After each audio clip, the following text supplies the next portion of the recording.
নমস্কার বন্ধুরা, আপনারা দেখছেন দীপালি রান্নাঘর। আজ আমি আপনাদের সঙ্গে শেয়ার করব সজনা ডাঁটা দিয়ে মুগ ডাল রেসিপি।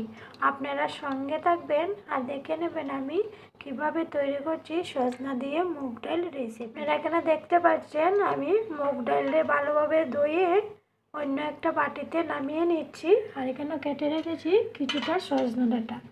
মুগ ডালটাকে আমি আধা ঘন্টা আগে ভিজিয়ে রেখেছি। সজনা আর মুগ ডাল একসঙ্গে কুকারে দিয়ে একটা সিটি দিয়েই নামিয়ে নেব। আপনারা দেখতে পাচ্ছেন আমি কুকারে সজনা আর মুগ ডাল দিয়ে দিলাম পরিমাণ মতো লবণ। কুকারের ঢাকনাটা বন্ধ করে একটা সিটি দিই। তখন ডালটা সিদ্ধ হচ্ছে, আমি এখানে একটা মশলা গ্রেভি তৈরি করে নিচ্ছি। আপনারা দেখতে পাচ্ছেন আমি বাটিতে কিছুটা মশলা রেখেছি। মশলাগুলো হচ্ছে জিরে, ধনে, মৌরি, গরম মশলা, আদা একসঙ্গে পেস্ট করে রেখেছি। এখন দিয়ে দিলাম এখানে কিছুটা পরিমাণের হলুদ গুঁড়ো। ভালোভাবে হলুদ গুঁড়োটা মশলার সঙ্গে মিক্স। ডালটা সিদ্ধ হয়ে গেছে, এখন নামিয়ে নিয়েছি। ডালটা নামিয়ে নিয়ে চুলাতে বসিয়ে দিলাম একটি কড়াই। কড়াইতে কিছুটা পরিমাণ তেল দিয়ে দিলাম দুটো শুকনো লঙ্কা আর দুটো তেজপাতা। এগুলোকে কিছুক্ষণ ভেজে নিচ্ছি। লঙ্কা আর তেজপাতাটা ভাজা হয়ে যাওয়ার পর এখানে দিয়ে দিলাম কিছুটা পরিমাণে পাঁচফোড়ন। পাঁচফোড়নটা ভাজা হয়ে গেছে, এখন এখানে দিয়ে দেবো মশলার গ্রেভিটা আমি ফোড়নের সঙ্গে মিক্স করে নিয়েছি ভালোভাবে। এখন এখানে অ্যাড করে দেব দুটো টমেটো, আমি বড় বড় শেপ নিয়ে টুকরো করেছি। টমেটোগুলো মশলার সঙ্গে কিছুক্ষণ ভেজে নিচ্ছি।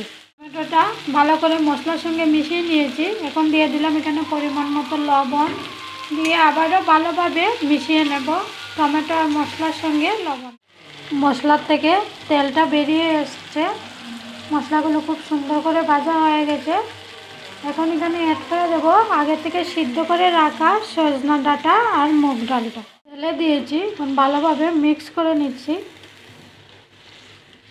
সিদ্ধ ডালটা অ্যাড করে কিছুক্ষণ ঢাকা দিয়ে রান্না করে ঢাকনাটা সরিয়ে আপনাদেরকে একবার দেখিয়ে দিচ্ছি।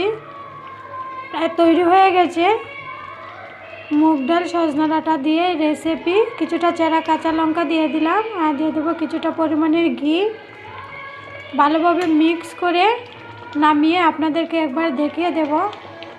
আপনারা তো অনেকেই অনেক রকমভাবে সজনা ডাঁটা দিয়ে রেসিপি তৈরি করেছেন। একবার সজনা ডাঁটা মুগ ডাল দিয়ে এরকম করে রেসিপি বাসায় বানিয়ে ট্রাই করবেন। আর আমার রেসিপিটা কীরকম লাগছে আপনারা কমেন্টে জানাবেন।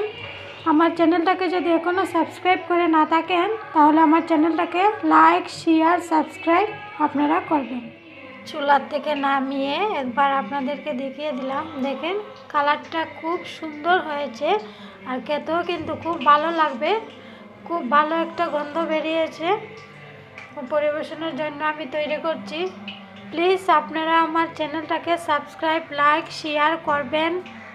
ধন্যবাদ।